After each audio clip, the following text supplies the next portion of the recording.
اسی طرح میرے بھائی دینی مسائل کس سے پوچھے جائیں گے؟ علماء سے. میں جلدی سے بات کو سمیٹ کے ختم کروں تو قرآن ان ٹاپکس کو بہت زیادہ اٹھاتا ہے، بہت زیادہ اٹھاتا ہے، اس لیے کہ وہ صرف غیر مسلموں کا مسئلہ نہیں ہے، وہ میرے اور آپ کا بھی مسئلہ ہے.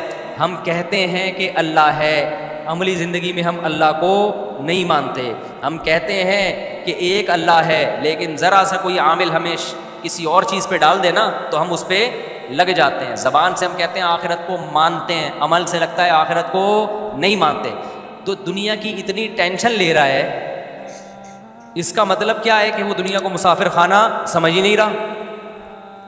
وہ سمجھ رہا ہے مرنے کے بعد میں زندگی کیا ہو جائے گی. مجھے ایک بات بتاؤ، ابو طلحہ انصاری رضی اللہ تعالیٰ عنہ کو نبی نے بتایا کہ لن تنالوا البر حتى تنفقوا مما تحبون. قرآن میں یہ آیت نازل ہوئی ہے کہ نیکی کی حقیقت کو اس وقت تک نہیں پہنچ سکتے جب تک محبوب چیز صدقہ نہ کرو.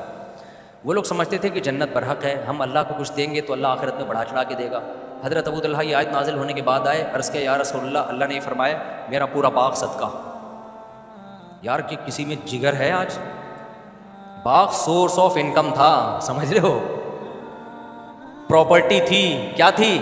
پراپرٹی. صدقہ کرنا آسان کام نہیں ہوتا. وہ لوگ تو کر لیتے ہیں، خربوں کی جائیدادیں ہیں تو چلو ایک پلاٹ مدرسہ کے لیے 120 گز کا، وہ تو کر لیتے ہیں. جن کی پراپرٹی اتنی سی ہو، وہ اتنا بڑا باغ آ کے صدقہ کر رہے ہو. تو نبی نے کیا فرمایا؟ بخن بخن واہ واہ ذاک مال رابح. فرمایا تو بڑا قیمتی مال ہے.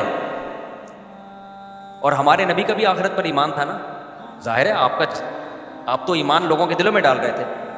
ہمارے نبی نے بھی ان کو حکم کیا دیا اپنے چچزاد بھائیوں کو دے دو. اب مجھے ایک بات بتاؤ، کوئی بندہ میرا مرید ہو، ابو طلحہ انصاری نبی کے لیے میدان میں گردن کٹانے کے لیے تیار تھے یا نہیں تھے؟ تو جو گردن کٹانے کے لیے تیار ہو وہ پیر و مرشد کو ہدیہ دینے پہ راضی نہیں ہوگا؟ یار مجھے ایک بات بتاؤ، میرا ایک مرید ہے، مجھے پتہ ہے میں اس کو بولوں یہ رات ہے دن نہیں ہے، وہ مان لے گا. اتنی عقیدت ہے اس کے دل میں. میں اس کو بولوں یہ دن ہے رات نہیں ہے، یہ مان لے گا. میں اس کو بولوں جا وہاں گردن کٹا کے آ جائے، یہ کٹا دے گا. اس کو مجھ پر اتنا یقین ہے. آپ بتاؤ میں اگر اسے اپنے لیے کیش کرانا چاہوں کتنی آسانی سے ہوگا کہ نہیں ہوگا؟ وہ ڈالر کی بریف کیس بھر کے لایا میرے پاس. مرید ایسا ہے کہ میں جو بولوں وہ ایمان لا چکے. صحابہ تو ایمان لا چکے تھے نا نبی پر. جس کو نبی کہہ دیا اس کا مطلب نبی نے اگر کہہ دیا نا دن نہیں ہے رات ہے تو دن کو کیا ماننا پڑے گا؟ رات ماننا پڑے گا. اتنی عقیدت ان کے دلوں میں. اب بتاؤ میرے کسی مرید کے دل میں میری اتنی عقیدت ہو اور میرے گھر بھی زیادہ ہوں اور کھانے کو روٹی بھی نہ ہو. ہمارے نبی کی 9 بیویاں تھیں اور گھر میں 40 دن فاقے. یہی تھا نا. فرض کرو میری کنڈیشن یہ ہو کہ میرے گھر میں 4 ہیں اور گھر میں فاقے چل رہے ہیں، کھانے کو دھیلے گا نہیں ہے میرے پاس ایک میرا مرید آتا ہے جو میرے کہنے سے دن کو رات اور رات کو دن کہہ دیتا ہے. میں اس کو بولوں جا ٹرک کے نیچے آ جا، مار لے اپنے آپ کو، قتل کر دے، وہ اس کے لیے بھی تیار ہے. میں اس کو بولوں جا فلاں جگہ جا کے گردن کاٹ دے، وہ اس کے لیے تیار ہے. اب وہ ڈالر کی پوری بریف کیس بھر کے لایا اور کہنے لگا اللہ نے کہا ہے کہ اللہ چاہتا ہے کہ بہترین مال اللہ کی راہ میں نکالو، تو آپ بتائیں میں کیا کروں؟ آپ کی خدمت میں، آپ کے حوالے، آپ جو کہیں گے وہ ہوگا. میرے دل میں ذرا سی بھی لالچ ہوگی نا، اور مجھے اپنی باتوں پہ خود اگر مجھے یقین نہیں ہوگا، میں جنت کے فضائل صبح شام سنا رہا ہوں گا لیکن میرے دل میں ذرا سا چور ہوگا، پتہ نہیں یار ہے بھی کہ نہیں ہے. یار میں ان کو بتا تو رہا ہوں کہ جنت بہت زبردست چیز ہے، ایسا نہ ہو کہ ذرا سا بھی چور ہوگا نا میرے دل میں کہوں گا یار پیسے کمانے کا اس سے بہتر آپشن مجھے اب دوبارہ نہیں. میں کہوں گا بھائی مجھے دے دو، کیونکہ شیخ و مرشد کو پیسے دینے سے اللہ بہت خوش ہوتا ہے. جبکہ شیخ و مرشد کے گھر میں فاقے چل رہے ہوں اور شیخ و مرشد جو ہے جس نے تمہیں ہدایت دی ہو اس پہ خرچ کرنے کا جو ثواب ہے نا، او ہو کہیں بھی نہیں. اور مجھے یقین ہے پوری بریف کیس پکڑا کے چلا جائے گا، پوچھے گا بھی نہیں. لیکن اگر ایسے موقع پہ میں اسے کہہ رہا ہوں، میرے دل میں آتا ہے کہ یار جتنا اس کے لیے جنت میں جانا ضروری ہے اتنا ہی میرے لیے بھی. مجھے اللہ نے اس کا رہبر بنا کے بھیجا ہے اور قرآن بار بار رشتہ داری جوڑنے کا حکم دیتا ہے. تو آج بہترین موقع ہے کہ اس کو میں رشتہ داری جوڑنا سکھا دوں.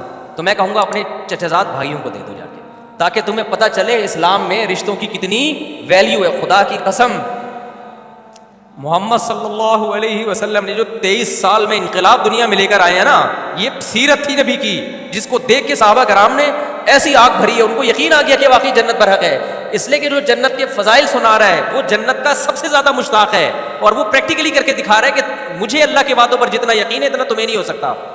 آج جو لیڈر ہے نا، لیڈر جو پیر و مرشد بنا بیٹھا ہوتا ہے، مریدوں کو پتا ہوتا ہے سب سے زیادہ دنیا کی محبت اسی کمبخت کے دل میں ہے. ہمارے ٹکڑوں پہ تو چل رہا ہے یہ سارا، تبھی ہر بیان میں مرید پیر پہ خرچ کرنے کے فضائل آ رہے ہوتے ہیں. بعض پیر ایسے ہیں، بعض تو ایسے پیر ہے، میں نے کسی مرید کو بھیج دیا ان بزرگ سے جا کے بیعت ہو جاؤ. وہ 2 نمبر پیر، مجھے کیا پتا تھا، میں سمجھتا بھائی ماشاء اللہ بڑے نیک. وہ کہتے ہیں یار یہ تو اپنے پہ خرچ کرنے کے فضائل سنا رہے ہوتے ہیں. بندہ میرے گھر میں بھیجتے ہیں کہ یار کو پیسے نہیں بھیجے تم نے، پیر صاحب کو ہدیہ دیا کرو، اس کا بہت کیا ملتا ہے، ثواب ملتا ہے. میں نے کہا عجیب و غریب قسم کا پیر آیا یار. کیا ظرف تھا سید الانبیاء کا بھائی، اتنا بہترین موقع ہے، پورا باغ لے کر آیا. آپ کہتے تھے نا مجھے دے دو، فرمایا اپنے چچا زاد بھائیوں کو دے دو. یہ چیزیں صحابہ اپنی، خدا کی قسم یہ ہے ہماری پیغمبر کی سیرت کا اصل پہلو. یہ اصل پہلو ہے، یہ ہے آپ کی نبوت کے اصل دلائل، آپ کی بے داغ سیرت. یہ ہے بے داغ سیرت.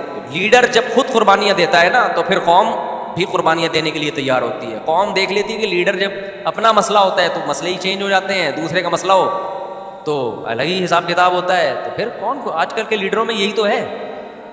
آج کل کے جو ہمارے جو جس قسم کے ڈیزائن والے لیڈر چل رہے ہیں ان میں کیا ہے، قربانی نہیں ہے بھائی، قربانی نہیں ہے.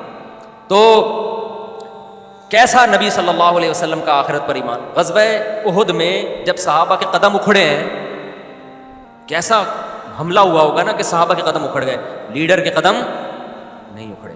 اور آپ کے دانتوں پہ پتھر آ کے لگ رہے ہیں، دانت مبارک آپ کے ٹوٹ گئے. صحابہ یہ دیکھ رہے تھے کہ بھائی جو یہ جنت کی باتیں کر رہے ہیں نا، اگر ان کا مقصد دنیا ہوتا، معاذ اللہ جھوٹ بولا ہوتا انہوں نے، تو آج یہ میدان میں اکیلے نہ ڈٹتے. کیونکہ دنیا کے لیے یہ سب کچھ کر رہے ہیں نا، تو پھر دنیا ہی جب جا رہی ہے بھائی، قتل ہی ہو رہے ہیں، تو پھر کیا فائدہ.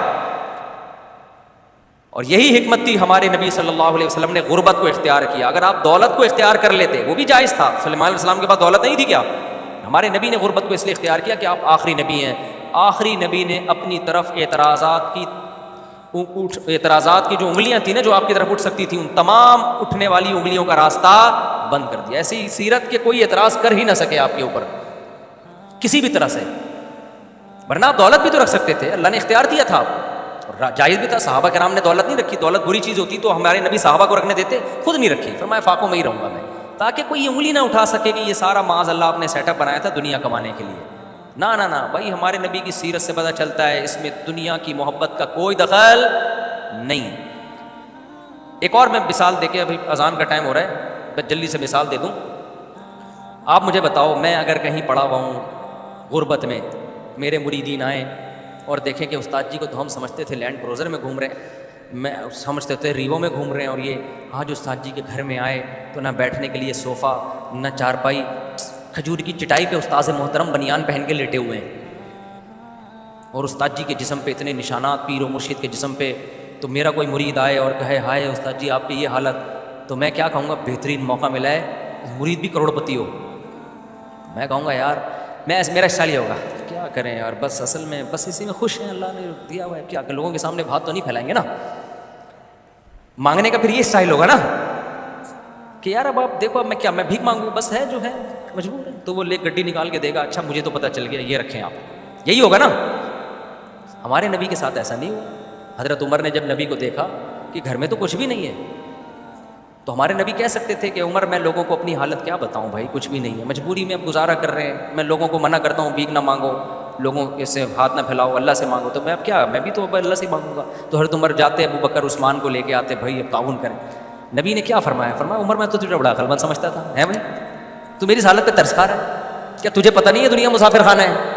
یعنی اب تک میری تربیت سے اتنا بھی تو متاثر نہیں ہوئے ہیں بھائی.